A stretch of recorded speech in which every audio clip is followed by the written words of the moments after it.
is this?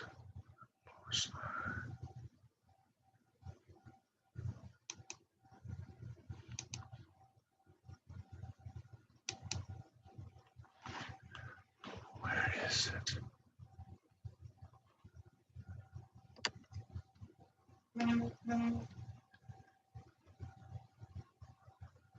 Where is it? Okay.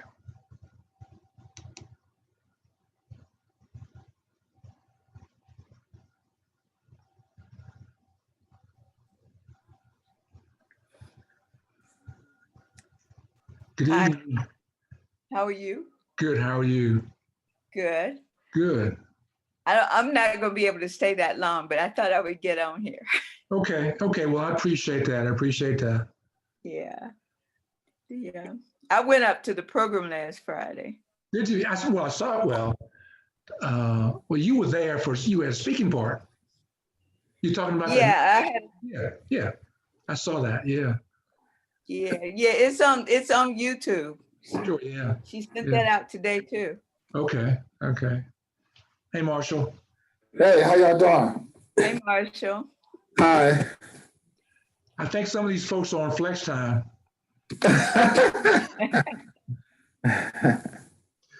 Oh boy. I'm hoping to have a few people to come by, and I've reached out to quite a few people, and hopefully they'll remember. Maybe I should have done what you did today, Marshall, when you sent that reminder that we needed. Because if you hadn't sent that reminder, I had forgotten. Oh, yeah. I had forgotten. Everything was accomplished except one thing. Okay. She couldn't make me the manager of the account. The wording in the memo was not right, so I got to get another one drafted and send to Pastor. So who's the manager now? It's still Jeff. Oh my goodness. All that was for naught. Do we all have to do that again? The wording, I guess something got lost in the translation. The wording weren't right. So I'm going to draft something up tomorrow and email it to her and get Pastor to write another letter, and take care of it. Okay. Good evening, everyone. Hey, Pat, how are you? Hey. Hello. I'm doing well. Hi, Sister Darden Elliott and Marshall. Mhm. I did talk to Willie Watson, but the Alphas had an intake tonight, so he has to do a presentation for the intake, so he probably won't make it. Okay. Okay. I'm going to wait a bit. I think, of course, it's only 7:00. I wouldn't expect, well, we do expect folks to be here, but we're going to wait a bit before we start because I want to allow Christina to have a full opportunity to see the intro and listen to the introduction. She has to leave, so I want to just allow that before we start. Yeah, the program was nice. Yeah. It was very good. Yeah. Yeah. And Marshall, you did well. I saw you and the other two people who were there. Oh, Mike and Sam too. Right? Yeah. I saw their video clips. Yeah. I saw that. When I saw that, I said, that's ironic. They would choose one. Did y'all do that before we did it, or was that after we had gotten together? Michael said he has sent his. Okay. Well, mine was, let me see now. Was it that morning or the day before? I can't remember. But it was that week. Okay. See, I had did one before last year in March. And just as I did it, that's when the pandemic hit and everything stopped. Okay. And then I tried to email her one, but I think the file was too big to go through my email account. And she called me, I think it was the day before we did the thing at the church, because she asked me if I still want to do it. No, I still want to do it. And I said, yeah, because I almost missed the date. And so she set up a Zoom with it, and I talked to her on Zoom earlier that week, I thought that was ironic that the cast of characters was the same. That that was just so ironic. I said, Yeah, it was kind of all the strange. time. And I was in there innocently talking about that. And they had already done that. You know, I said, Yeah. wow. And Hey, my Mike. my nephew got kicked out of down in South Carolina because I told him about it, and he's been playing it over. And Oh boy. Oh, Oh boy. good evening, Michael. Hey, Mike, Hey, how's everybody doing? Hey, pretty Michael. good? Great. I think folks, I was jokingly saying this, but I think it might be serious now. Some folks are on flex time. CP time. Well, I don't know about that. That's Is Brother Folks going to join us? I sent him the email, sent it to him. So yeah, well, I don't know, but I did send it to him. I wanted to try to get in contact with Gwen Leach. I thought I had her number some kind of way. I lost it and I couldn't get to her before this. Well, I talked to her before the cast of but before the thing we Oh. did for Bethel, and she was not actually into the fact of using. So she didn't want to be seen. She might have allowed us to hear her voice, but she was just totally. I'm not going to let people see me. I don't want to be seen. And so she kind of pushed back. Wow. She doesn't have to be seen. She can just put a avatar up there. Yeah, I mean, but she kind of was just hesitant about even doing that. So I didn't push her. I just let it go.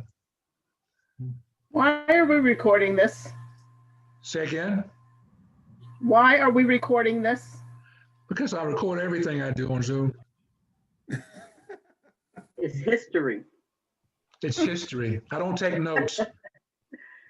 We're fortunate to still be alive, That's right. You have an alibi just in case a crime is committed and they come to your house. Asking questions. I don't, with this, how's this an alibi? It looks like I'm somewhere else. Oh, is that what I could you're be concerned anywhere. about? But you're not at the liquor store or a gas station. Well, I really want to honor your time, as you've heard that before in so many settings that we've been in. But I want to just wait a couple of minutes too, just in case. I just want to, if please just allow me just to wait a little bit to see if. I know, Michael, you did. I mean, your email. I saw the folks you contacted. I know who I did, and I don't know if anybody else contacted some other folks, but maybe I should have done what Marshall did today. He sent a reminder for the appointment we had at the bank, and if he hadn't done that, I told him I would have not made it because I forgot. And I knew it too, and it slipped my mind that quickly. I didn't hear back from anybody, so I don't know if they even got it or what. Well, I talked directly to a few, 3 or 4 people actually, so I know that they know and that they actually said they were going to attempt to be here. Okay. So I'm going to wait a minute or so.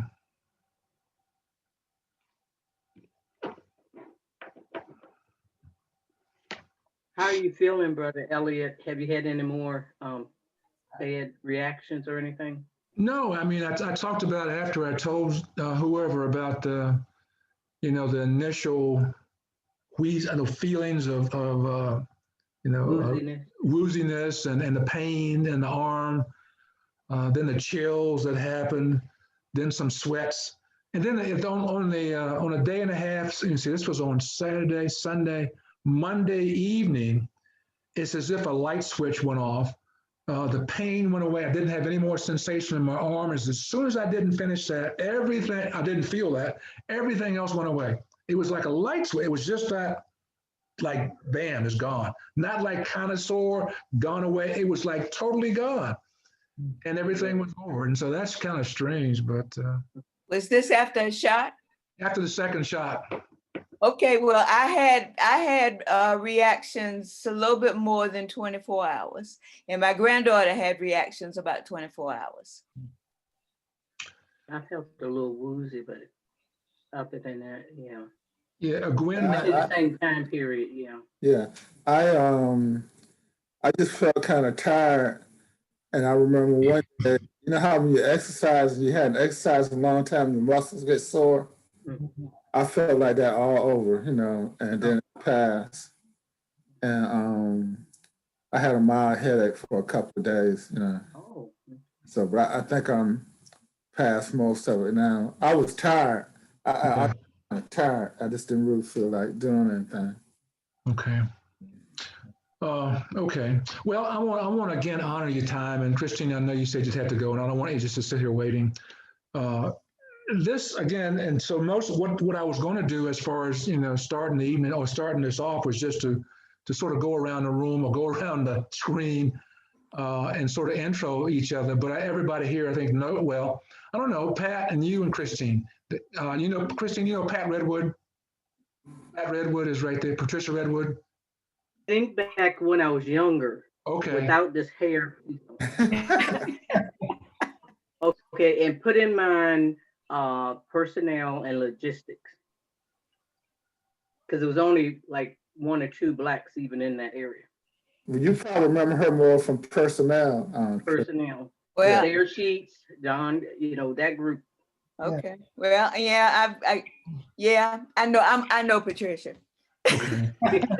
You've seen, hopefully seen her face. Oh, but and I most of forgot, us- I'm sorry. 70 pounds lighter too. Okay. And I guess Mike and Pat and Mike, do you? I don't know if Mike remember me. Personnel again, college recruiting. Yes, I do remember you. Okay. And so Now, the when rest did of you us, retire, though? I'm sorry. I'm sorry. When did you retire? I took the early retirement in '98 when I had transitioned or moved to logistics. Well, when they decided to contract out logistics, our department went from 23 to 13. So I decided to take the early out, and then I went into private. It went into private business, which was with Riverside, and from there, Eastern Virginia Medical School. So anyway, yeah. Yeah, I do remember you though. I do. One Okay. minute over there. Mhm. Okay. And so this was going to be the intro, just to go around the board, around the screen, and sort of intro folks to each other, and just let that be, you know, our opening. Then I was going to just talk about how I got here. And Marshall, you and all 3 of you know about that already. So it's just for Pat and Yolanda. Again, we were sort of preparing for our heritage, for Black History Month, or heritage presentation, Black History Moments. And since Mary Jackson was being featured and she was a part of our family, I just thought it might be interesting or good just to have an opportunity to allow some voices that had interactions with her to be the voices that we could use to share during that little Black History moments during the service. And so I got together with Sam Scott, Christine, Dr. Darden, Marshall Rouse, and Michael Chapman, just to allow them to be a part of that. But in the midst of that, had an epiphany that maybe this could be more than just that. And in listening to them, it grew into maybe this would be an opportunity to allow or to connect with more of the people of color from NASA Langley. And so I told them, I said, look, this is great, and I got a bunch of video from that, but I'm going to work on just trying to set up a Zoom call where we might be able to get together to talk about some other experiences, to maybe do welfare checks on each other, just to see where we are and to look at a path forward. And so that's how I got here. That's how this is here. And so I was hoping from this that there'd be conversations about, well, is this feasible? Is this even worthwhile? Because I told the folks that were there for that video session that what we had recorded, there was no way I could share all that during a morning service, but I was going to keep that. It would be useful at some point along the way. And so I was going to broach that idea this evening with others to see if they were willing or interested in seeing if that's valuable. In the meantime, I reached out. Mike and I had a couple interactions with email, and he, you know, in his correspondence that he sent to some of his friends or some of his colleagues, he had some very good points. Matter of fact, it was the agenda I was going to use that's sort of copying him, and how we could lay this out and how we could do it. Basically, he was saying just, you know, get acquainted, open a warm-up period or whatever, just sharing introductions, and then talk about the experiences of NASA as far as African Americans and how those kinds of things affected us and what, things that we could share about that. And talk about the impact of some others on us, and then look at a path forward from that. And so that was his idea, and I really liked that. That was right along the lines of what I'm thinking. Anyway, and so, and for the benefit of I guess Pat and Yolanda, and Christine, I don't know when you have to go. You might want to add, but I don't know how long when is your break point? Because I wanted to share a couple of clips from when we were together. I'll probably leave here in about 10, 15 minutes. Okay, well, let me just share. I want to just use, and this will give Pat and Yolanda just a taste of what we shared. If I can find the video clips. This is the first one. Let's get this open. Okay.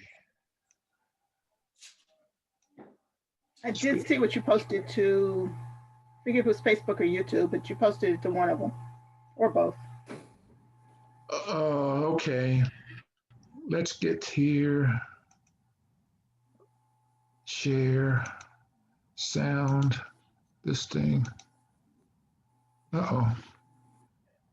All right, I'm not sharing very well. Let's see here. Well, there's no sound. Okay, there's sound. I'm not doing well, y'all. But, well, when I was first at NASA, I guess in '62, I guess that time frame, they still. Okay, stop there. And I know this, and as far as Marshall, now this was interesting for us, Mike. We had a third Tuesday men's gathering, retired guys get together. One of those gatherings, Alfonso Smith, I guess you guys don't see the he picture. talked about where we work, where we came from. He talked about, well, when I was first at NASA. Okay. Do you hear that? You can hear it. Yeah, I can. I heard something. I heard it. That was like Sing it for a minute too. just talking in the background. Hold on a sec. Let's get this. Where am I at now? This doggone thing. We can look at it another time. What's the purpose of showing it? Yeah, I can show it. I'm trying to cut it off. Find it again. Okay. Okay, let me get back. That didn't work very well. There's Gil Haynes. Hold on, I got somebody coming in. No, there's actually two people. I see Gilbert. Yeah. Hello, Hey, George, how you doing? I'm good. Hey, George, what's going on, man? George. Hey, how you doing? Good. It's Christine. Oh. Hi, Christine. I can't hear you, Christine. Unmute, Christine. Now I'm here. How are you? I'm good. How you doing? I'm doing well. I'm doing well. Good. Hadn't seen you in a minute. I know. George, you're on flex time, right?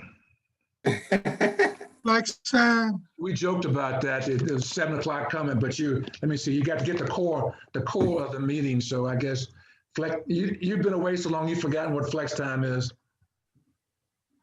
Oh yeah. I know what flex time is. I was eating and I wanted to finish before I did that. Okay. I see Gil's trying to get in. I'm trying to wait to see if I can help him to get in.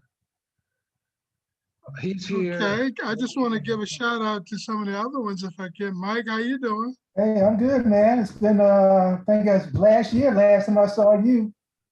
Yeah, it was then. Yeah, over in the Cheesecake Factory, I believe. You're right. Yeah. You're quite right. And Still got that memory. okay. There's Gil. There's Gil. Hey, y'all. How you Hey, doing? how you doing, yeah? Doing good. Good to see you. Yeah. Good to be seen, right? How was that? How you been, man? Good. Good. For a young guy. Oh, here we go. He's bragging again. Anyway, we were just sort of getting together. I sort of gone over. I tried to wait a bit before I said what I said, but for you, for the benefit of both of you. We're just trying to get together as an offshoot from a video gathering that we had at the church for Black History Month. We were sort of focusing on Mary Jackson, but out of that, it's sort of morphed into looking at more of us people of color from Langley, from Nassau Langley. And so this was just going to be an opportunity to follow on with that and to look at other, directions or avenues that we might be able to use, and as well as an opportunity for outreach, a wellness check, and all those kinds of things. And so this is the purpose of this gathering this evening. As you know, in the conversation, what I was trying to do a second ago, before you guys got here, just to show a video clip where Sam Scott was talking about some things he experienced. And this was something Marshall and I experienced during a time when Alfonso Smith was still alive, and we had a Tuesday lunch gathering of men. And he talked about the time that at Nassau Langley, there were colored and white bathrooms and water fountains.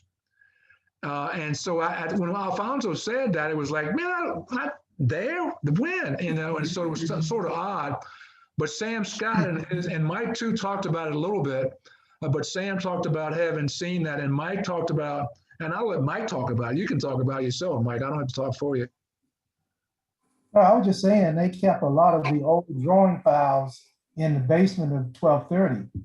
And we would go down there sometimes, goofing off, and we'd pull them and look at them. And I remember several buildings, I think even 1230, you could see the layout, room layouts, and they had white and black bathrooms. And I probably should have swiped some of them, because I think a lot of that stuff ended up in the landfill when they finally cleaned out the basement of 1230, but it was there in black and white, blue and white. Yeah. Those drawings. Yeah. Did they have any dates on them, Mike?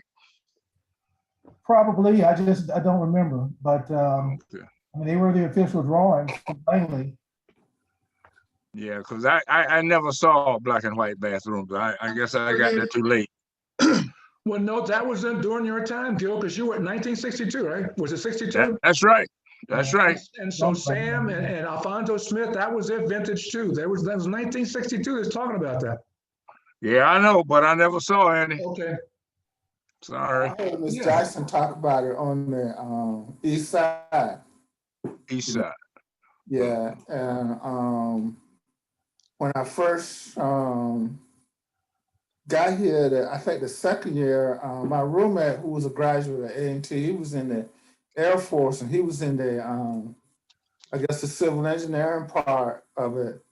And he was telling me one day he started pulling the drawings, because, on the east side, like where Pat was, Air Force and NASA people were occupying that building. And he actually saw it on the drawings, Okay.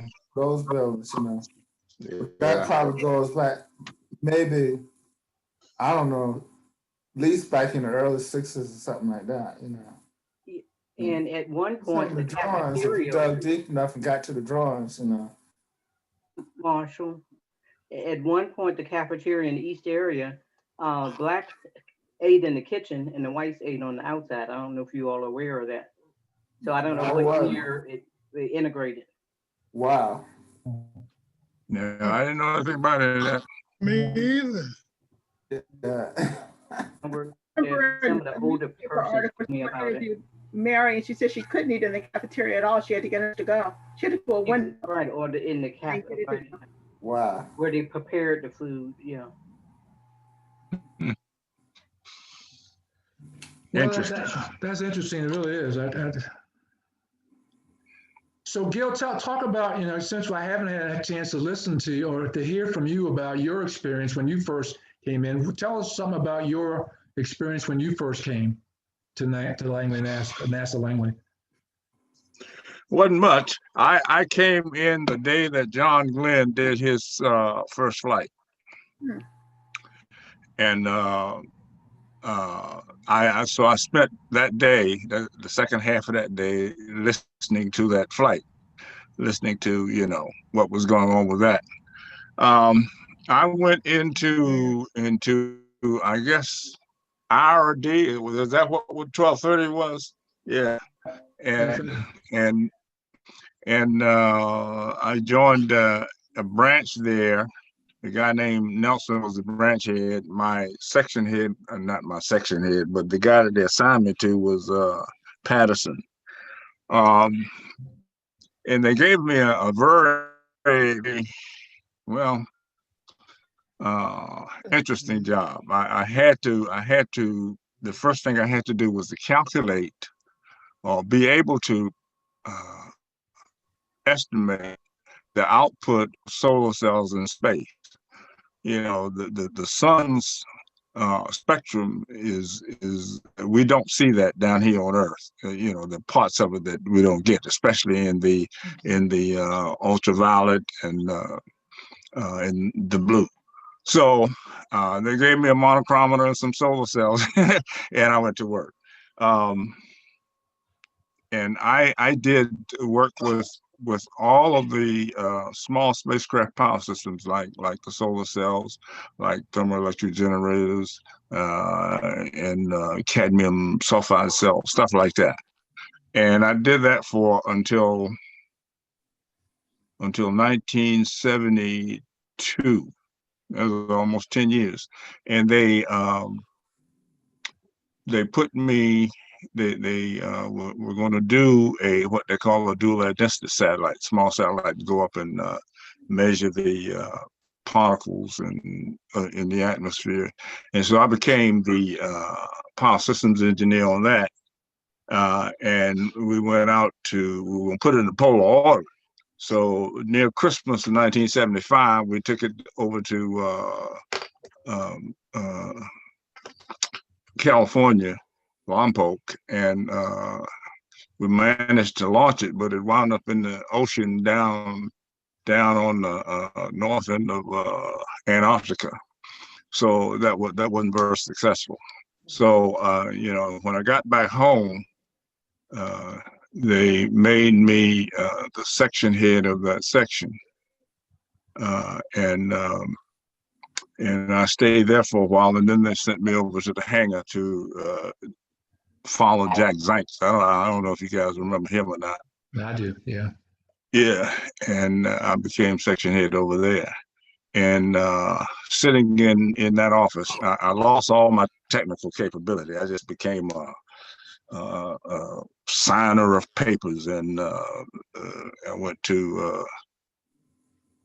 committee meetings and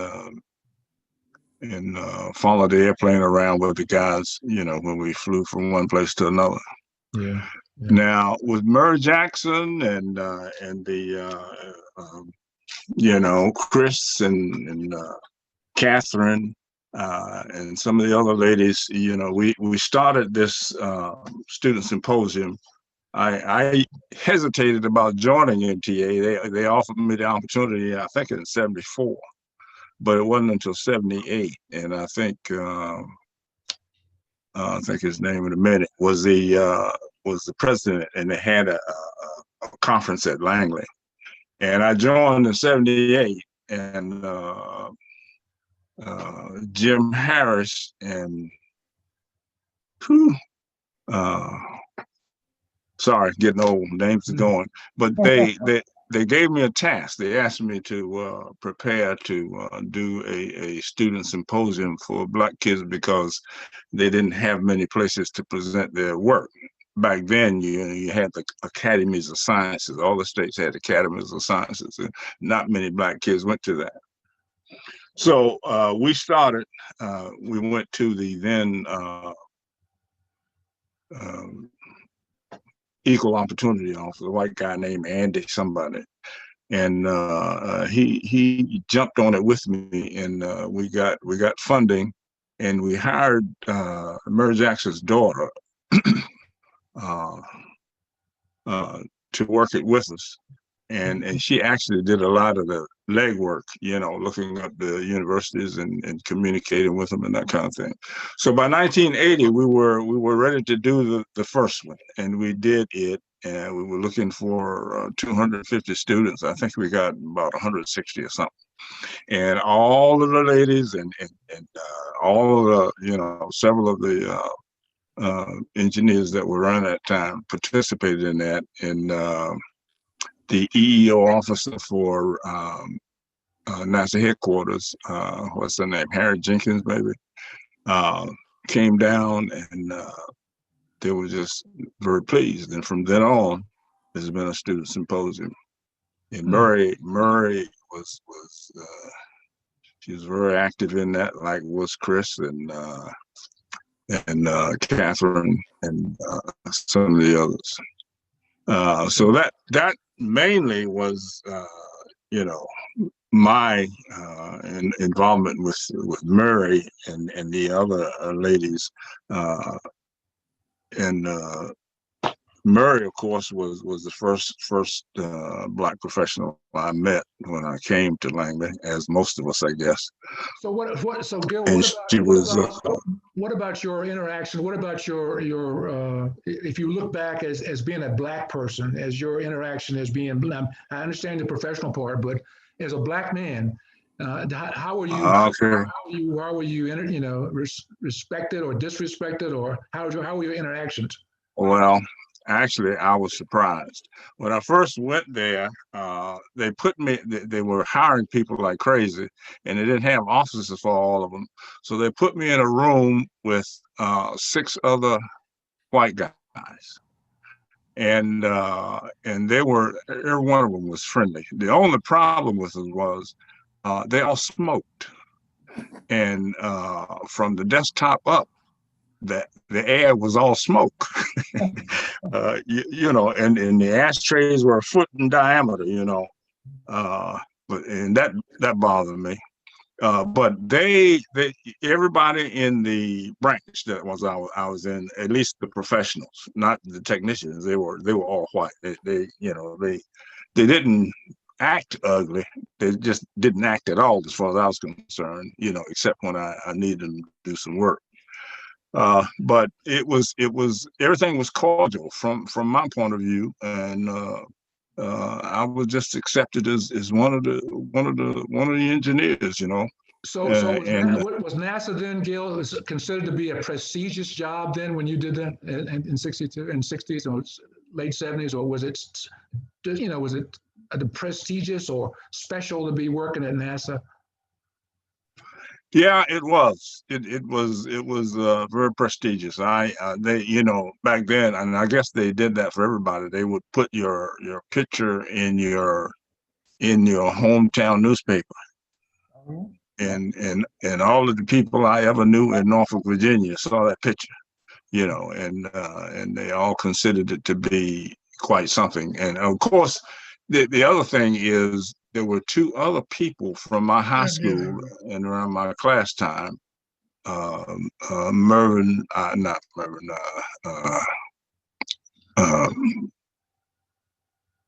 Titus Harrison was one of them, and the other one was Matthews.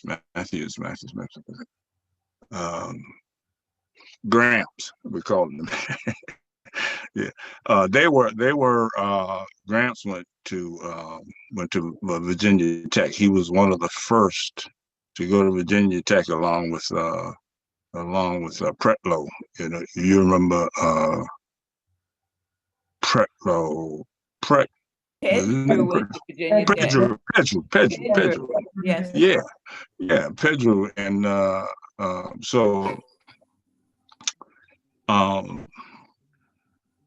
where was that? I guess that was somewhere.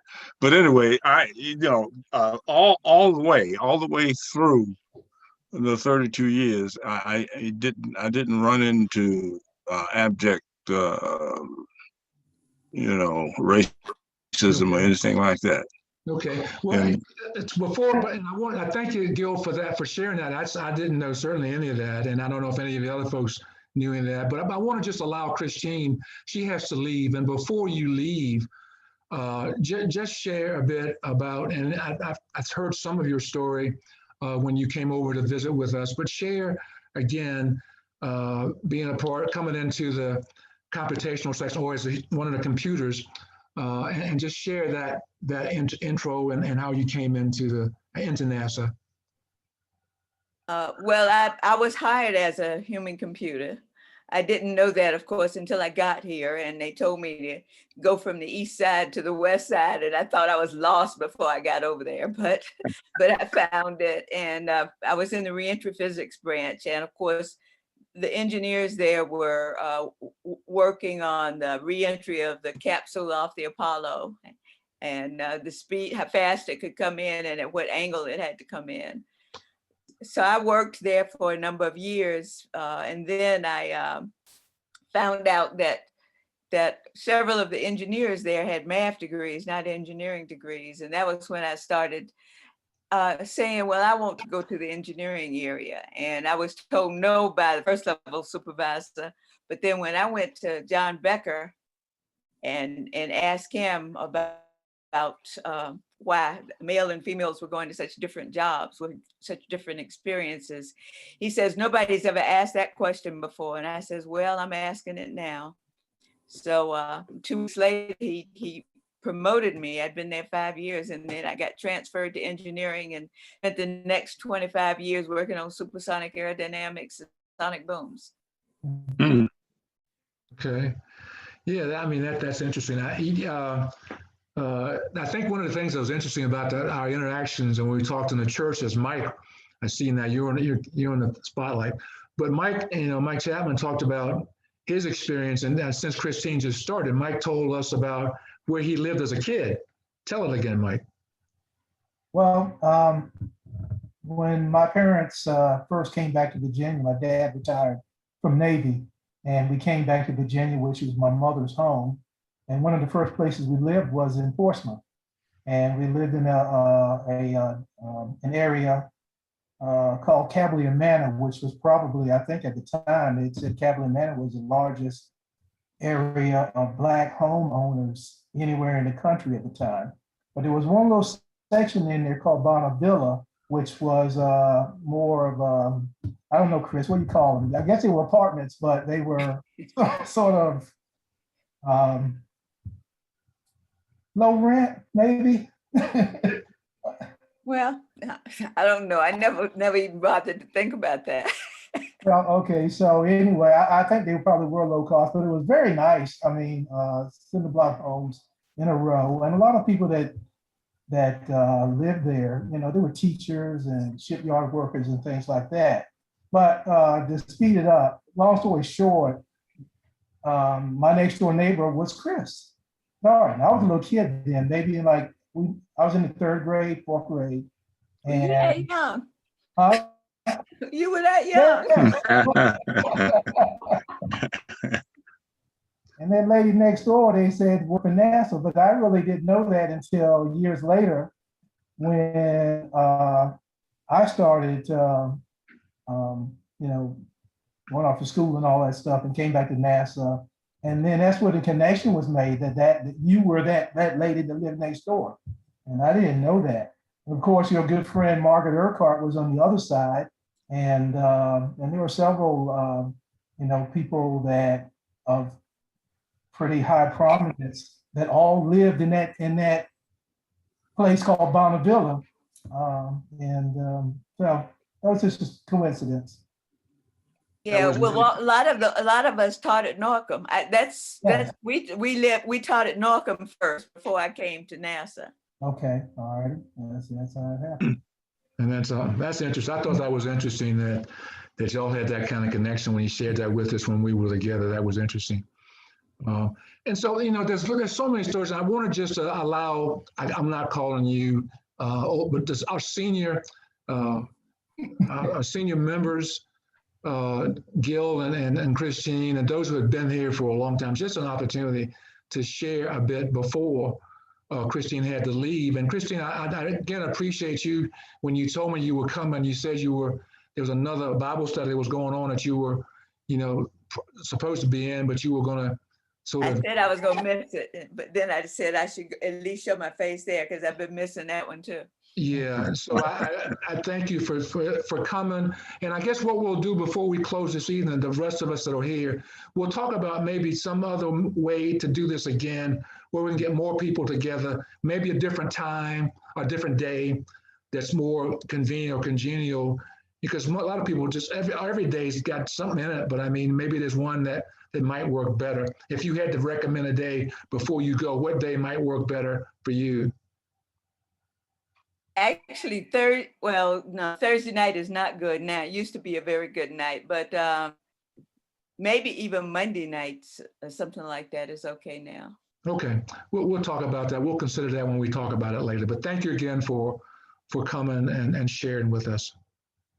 Okay, all right, you all take care, and I will look forward to what you all make a decision on. Okay, thank you. Okay.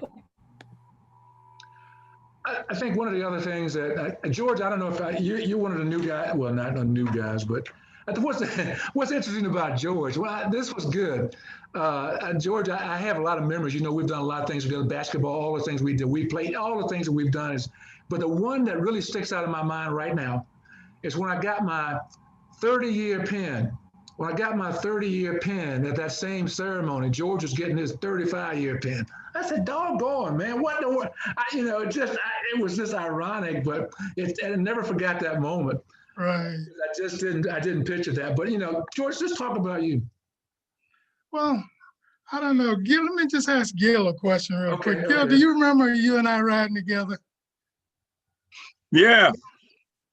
You used to pick me up on the corner of I was Weaver Road and I forget the name of the Aberdeen, maybe?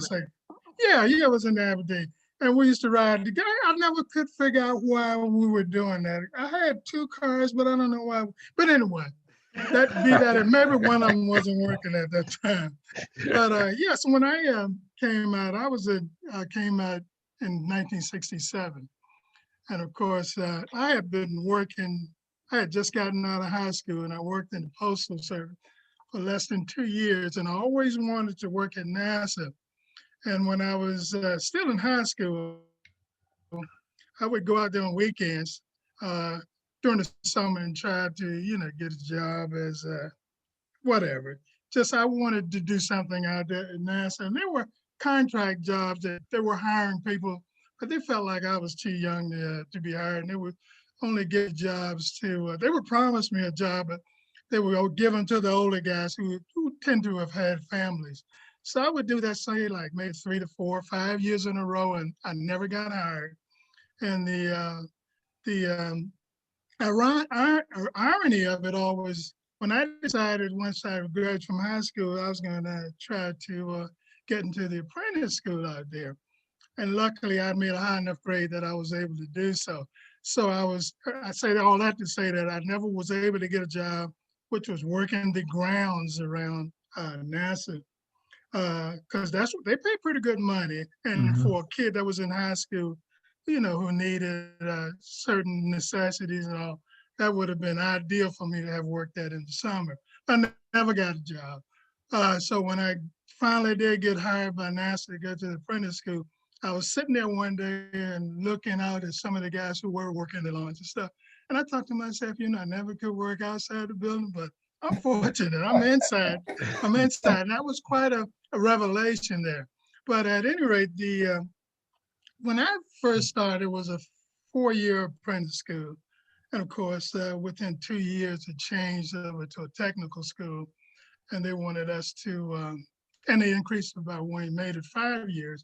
And they had us go to college, Thomas Nelson. And of course, the requirement was to finish courses over there, still had to pass them.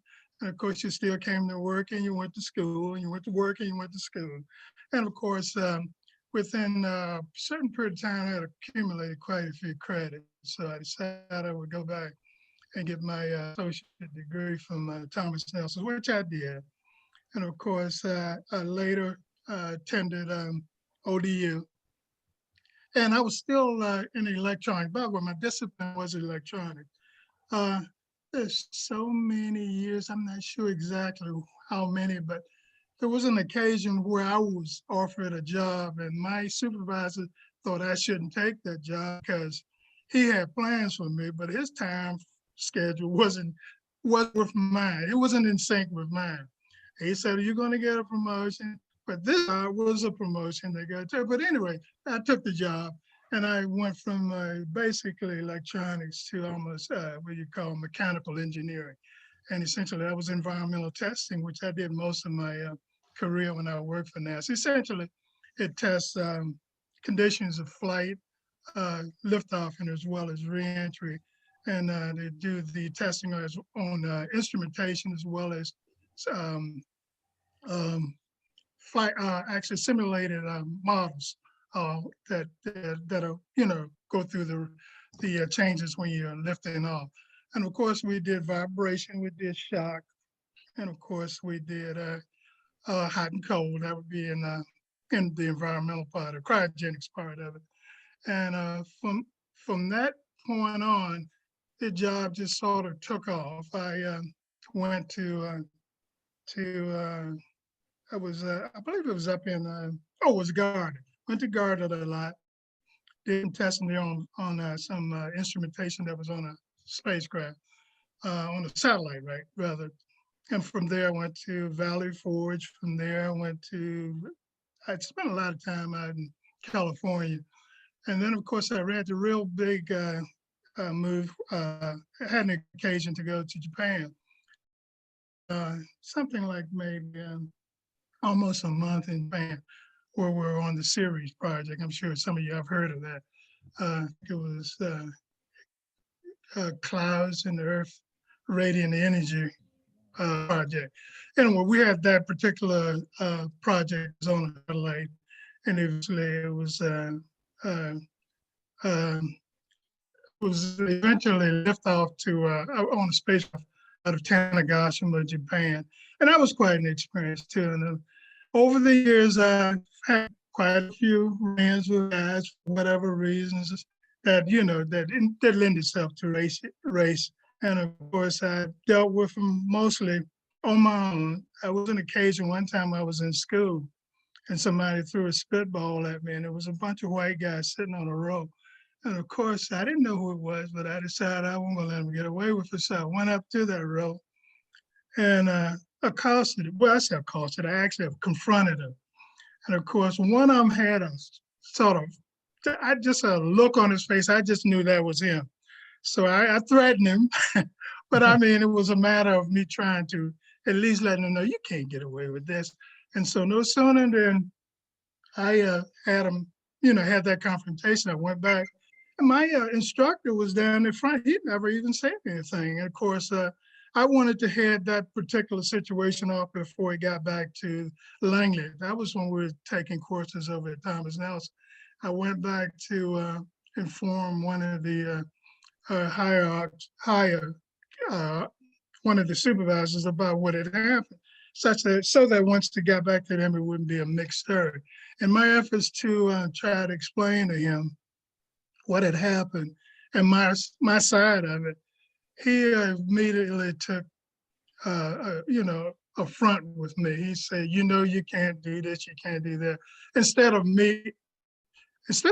being sensible or sensitive to me and to him, he took the other point of view, and he essentially was protecting who the guys that I was having a problem with. And from that point on, I decided, okay, well, I've dealt with problems before by myself. I'll continue to do that. And over my career, I really didn't have any real bad situations, but whenever I did, I almost always dealt with them by sending emails. I always made a blank copy to myself. Whenever I would talk to an individual about a problem, I would send an email, and I almost always got a response back. I always felt like, from that point on, I felt like the better way to deal with situations like that is to at least have it written down. That scares the heck out of those guys when you have something written and you conversing with them and through a medium of actually having a record. That scares the heck out of them. I mean, anytime you say something to somebody, they can soon enough forget it, or maybe they'll won't remember it for some reason. But if once you've written it down and you've got a record of it, they're fearful of that. So that was my way of dealing with situations when I was confronted with them, to almost always go to the designated authority but almost always had a record of when I would, have to deal with a problem. So essentially, my career at NASA was a blessing. It was one I would never, forget, and I wouldn't exchange for nothing in the world. So it was a good thing. It was a good thing. Okay, that's an interesting story, George. And I as you were talking, and I said that thing I wouldn't forget, but I don't know if that was my 30 or 35 year. Was that time I got 35 and you were 40, or was it 30 and 35? You could be. I'm not sure. Okay. I'm not sure. Is it a 35-year pin too? Maybe it was 35 years. Maybe that was 35 years. But anyway, that was one of those memorable points because I didn't really. I just, and we talked about a lady told me about the Postal Service experience that got at that time before then, because I was just saying, well, George couldn't be that much older than me, but he's a bit older. But anyway, that was an interesting point that I kind of remember. That was good. Yeah. And so, it's interesting as we tell stories, and I don't want to keep all of you all night and talking about that, but I want to take some time to talk about the next move, the next level, the next focus. As I mentioned with Christine, I'd like to have a larger group or have some exposure or experience that we can share like this with others, and just check on folks to see how they are. As you heard, her better day for her is Monday. So do any of you others have preferences as far as days? I know most of the Bethel folks who have meetings on Monday nights, a lot of us do. But maybe it could be a later Monday if that works. But any other suggestions? We're usually free on the fourth Monday. Yeah, and so that might be a good opportunity to look at a Monday. Is 7 o'clock is the time still okay? You think, or? It's always daytime too. I mean, why does it have to be at night? Who's still working besides one person I know? That one is working, but it could be daytime too. I mean, shouldn't rule out daytime. It could be a daytime. But I think, I'll work on time, but I think the other concern for me is I did a decent job of connecting with people. Like I said, I actually talked to people, voices. Gil's one that I did talk to did show up, but I didn't, as far as Ray Calloway, I did talk to him. I talked to. Did we have someone just joined us, right? Someone just joined. Someone. Oh, Ashton, that's Ashton Brown. Ashton just joined us. How you doing, Mr. Brown? How are you? I'm doing fine. Can you hear me? I can hear you and see you. Can you hear me? I can hear you and see you. Okay. Hi, everybody. Hey. Hi, how you doing, Mr. Brown? Hey. I don't know how powerful your signal is because there's a real delay in between when you say something and when your mouth moves. Oh, no, when I hear it and when your mouth moves. But anyways, good to see you, man. That's because I'm old. Okay. We've just been sharing a bit. We had Christine Darden was here with us. She had to leave. Of course, we have Gil Haynes. I think Gil Haynes is still here. Yolanda. Mike. You know Mike Chapman? Michael Chapman. Do you know Ashton Brown, Mike? I do not know Ashton. No. Okay. Ashton is one of the. He worked in a hangar right across the street from where you were. Oh, okay. He worked in the hangar. So Ashton is Michael Chapman talking right there. Okay, I don't believe I know rather Yolanda and Patricia. Okay. I think I've seen Patricia, but I might have even seen Yolanda too, but I can't say where I remember you guys working at. I'm sorry, George. I made the assumption. I just assumed because we had talked earlier about the folks who knew each other, and I just assumed that you did. I'm sorry. That's okay. Yolanda Hinton worked at, well, Yolanda, you can speak for yourself. I don't want to speak for you. Thank you, Dee. I came to NASA in 1993, but I was employed by the Army Research Laboratory. Started with them in 1980. And as a result of the first BRAC, my group got moved to NASA Langley. So we were doing joint research there. I was originally an NESB in 1230 Bravo. And I ran into Mike all the time there. I for a while moved into 1244, which is where the Army main office was, and worked out of the director's office there. I guess it must have been before that I worked in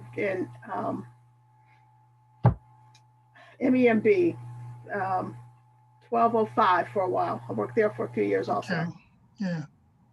But like I said, I was never a NASA employee. I was always an Army employee. My first introduction, though, to NASA Langley was back in 1980. Gil was sharing about the student symposium that NTA put on back then, and I was a student at the time who presented at that symposium. Oh, okay. Great. Great. And I've seen Patricia around too, but I can't remember exactly where. Yeah, that's okay, Michael. Just think of personnel, staffing, logistics. My introduction started in '71 from high school.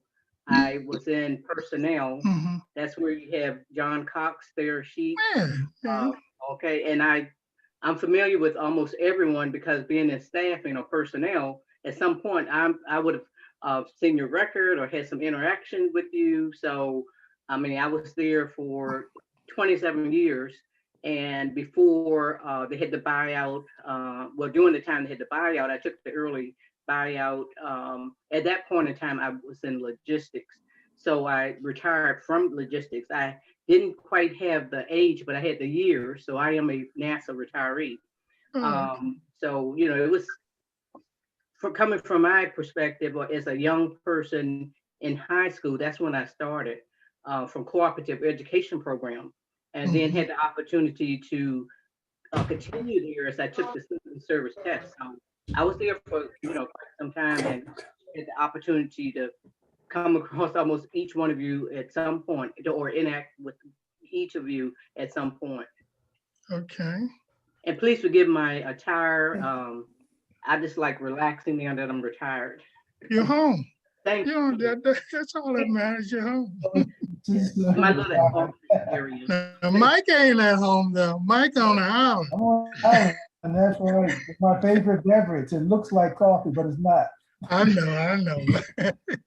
And George, I don't know if you know Ashton Brown. That's Ashton. Ashton, no, we know each other. Do you really? Okay. Yeah, we know each other.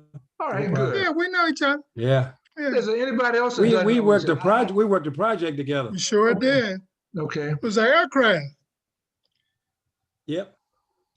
Okay. And so I'm hoping everybody else knows, and again knows everybody, knows each other. I'm trying right now. I'm trying to cut this to an hour, but I want to just try to look at how we do this the next time. And looking forward, I'm gonna look at Monday. Look at a Monday. Look at a time. I'm gonna try to. I think Mike and you were saying midday or daytime. It's an option. I don't know if it's prohibitive or not, but I mean, I think I want to just reach I out. don't have a job to go to, so. Take a break from work for an hour. But we could do some polling and just find out if that's, if at midday or sometime during the day is better than the evening and get back to each other on that. But I want to figure out how it's best to reach people again. And I assume I accept some of the responsibility because I told Marshall, because I already told you this already, but I forgot the thing we had today. If he hadn't sent me a reminder, I would have forgotten. And I'm just going to assume some folks forgot because I didn't send a reminder. So I'm going to do that next time. To help. Maybe you can send them a calendar notice with it. Say again? Maybe you can send them a calendar notice with it, and maybe they'll save it to their calendars that way. Yeah, Calendar, yeah. maybe that'll help. But I want to do that, and I want to keep this rolling. And and Michael had a good idea as the usefulness of this. And I don't know if you can roll this into an NTA function or an asset or not, but just having conversations, and maybe the clip I was trying to play, or some of the clips I was trying to play, were really good to me. They're only about a minute and a half, but they really talk about some things that people experienced and where they were and what things were like. And they were just good for me. And we might talk about doing some more of those kinds of things. I'm not a cinematographer, but putting together some sort of presentation that allows that to be shared with other people other than in this kind of format. And so I'm thinking that that's just a thought. Again, I just encourage us I'm going to send an email just to follow up on this with any kind of feedback from what we talked about this evening and try to broaden the scope or broaden the contact for the next time we do it. And so I know that you don't want to do this too often, but at the same time, I don't want those contacts that we did make to sort of drift away.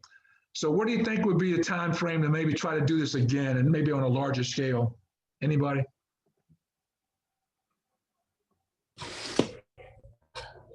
I'm flexible.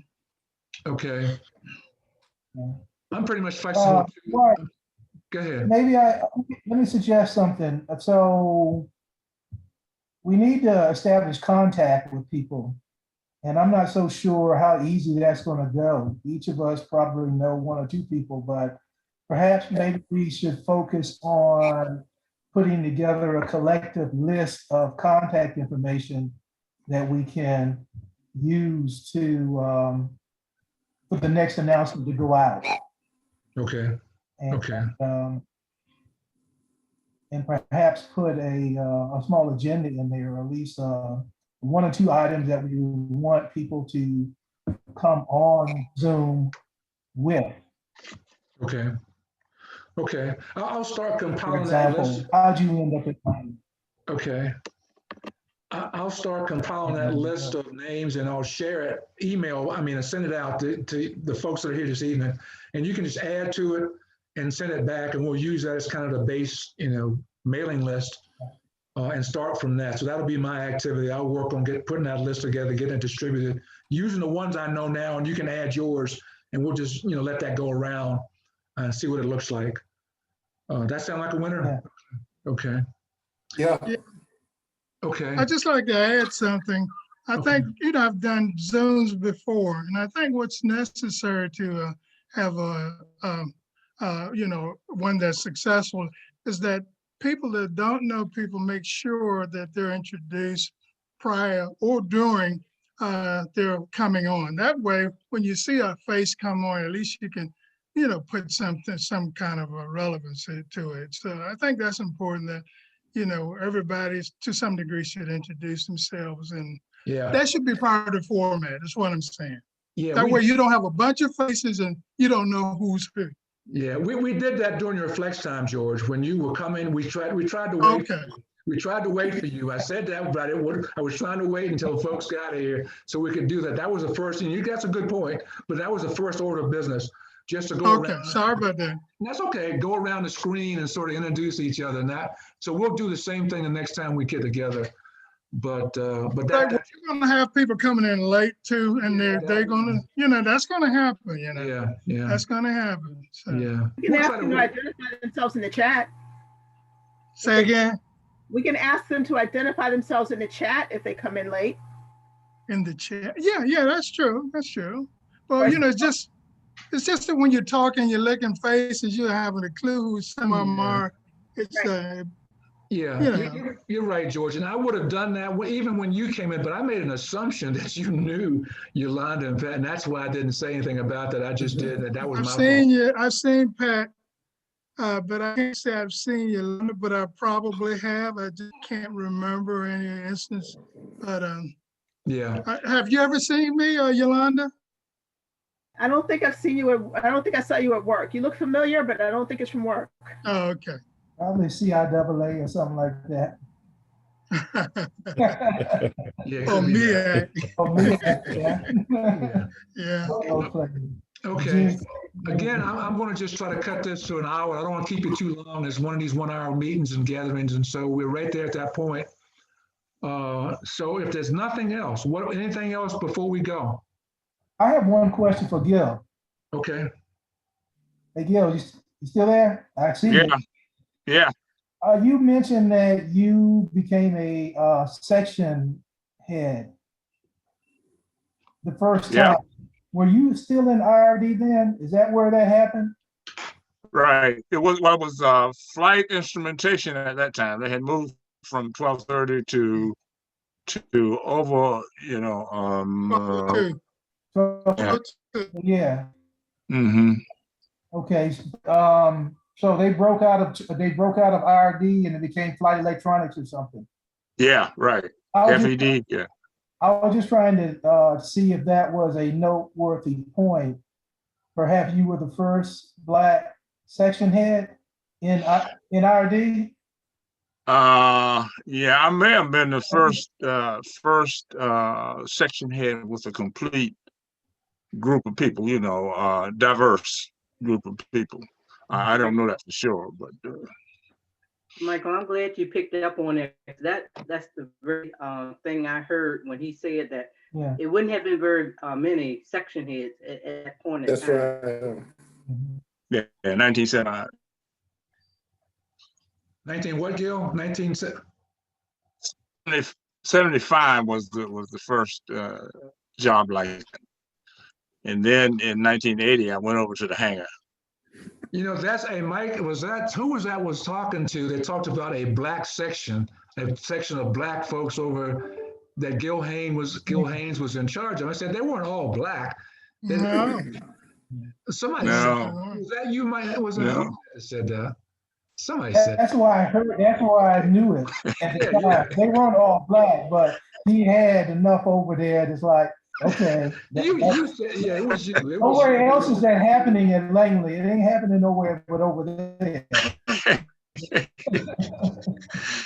Bruce, I thought Bruce was the only black under you, Gil.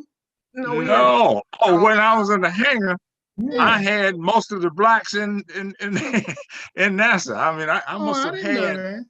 Oh yeah, I had. There was Bruce, and there was. Charles Howell. Charles Howell. Yeah. And then the Wright's wife. What's her name? Joan Wright. Joan Wright. Yeah. I can't think of them all now, but I had quite Frida because Richardson. every time a black came, like a co-op black came back out of school, none of the white guys wanted them, so they sent them over to me, and so I had a good crew, Ashton, a good group. Ashton, I got a question for you. Who was the guy that was in Gil's section who was he had a pilot's could fly small planes. Gil, I don't know if you remember him or not. He had Tall. It was the tall guy. Yeah. Tall, light-skinned guy. Yeah. Well, no, I'm not talking about John White. And I'm not talking. Oh, you can get it. No, I know you're talking about Bill. I got a bad incident. He threw something on Bill Paraday. That's the guy you're talking about. Yeah. I don't know if you remember this guy. I don't remember his name, but yeah, I remember. I knew the guy you're talking about. He had a very deep southern. He was down in Sea Wing. Yeah, he was down in Sea Wing. Anyway, I was just talking about that. But anyway, Gil, Carter. You talking about the light-skinned boy from Tennessee named Carter? Last name. He married Anthony Jason. Oh, Don Carter. Yeah, he was in my group. Don Carter. That's it. Don Carter. Yeah. Right. Yeah, I understand he left prematurely. Yeah, him and Colt 45 was had a relationship. Yeah, there was another person too. There's another person that I'm talking about, other than Don. But anyway, that's good talk, good information. Anyway, I want to let you guys go. We'll get back together. I'll get an email out with contacts, but also names that I'll remember. I'll try to put names out there. People, I talked about somebody, Marshall, and I talked about who was it we talked about today, Marshall? Doggone it.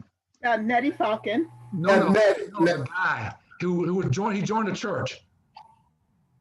Oh, Marvin Waller. Remember Marvin Waller? Marvin Waller. Oh yeah. He was president of NTA when they talked me into it. Yeah. One last question before I go. This brought up another question for me, George. Do you remember the group? There was a group of brothers that got together, had a few meetings over in one of the back rooms of the activities center. And the focus was just bringing attention to inequities with how Black folks are being treated. I went to some of those meetings, but I don't remember what that group was called or whatever happened with that group. I can't say I do either. Okay, well, I'm not Ray. I remember Ray being there. I thought you were some other folks. Some other folks I can't remember who they were right now. but it was a group that was getting together just to look at trying to get some attention to the disparities and how Black folks were being treated. And I mentioned that the other day, but I think it happened before Mike, and I don't know if Marshall was involved or not, but can't think of what that group's name was or whatever became of that. But anyway, that's another thought. Okay, again, thank you. Thank you all for coming. Thank you for participating. I'm going to let you go now. I'm going to just again, thank all, and I'll just do what I said I was going to do as far as following up. I'm going to just say a word of prayer as we close. Anybody else have anything before we go? Okay, let's pray. Lord, we thank you for this privilege, for this opportunity, just to see each other's faces. We thank you for this privilege. Lord, as we've talked about our experiences at Langley and what we've done and what we've been through and the accomplishments you've allowed us to contribute and achieve, Lord, we know it's only because of you. And so the bottom line for any of our conversations, for any of our discussions, for any things that we do, Lord, we know it's all because of you. And so we're just, again, thankful. We're just prayerful as we continue to meet and fellowship that we'll have opportunities to share more. And these sharings, Lord, might be inspiration to some others, so they might move to some level of accomplishment and achievement that will allow them to be all they can be. Again, thank you for this privilege. Bless each and every one of us. It's in Jesus' name we pray. Amen. Amen. Amen. Yeah. So again, thank you for coming. Thank you for being here. We'll see you next time, okay? Oh, be right there. All Yeah, right. take care. I enjoyed this. Everyone. Well, I did too, Yeah. Gil. Thanks. Yeah. All right, everybody. See you later. Good to Thanks see for Bye-bye. coming, everyone. Ashton. All right, bye now. Bye-bye. All right, Mr. Brown. All right. Have a good one. You too.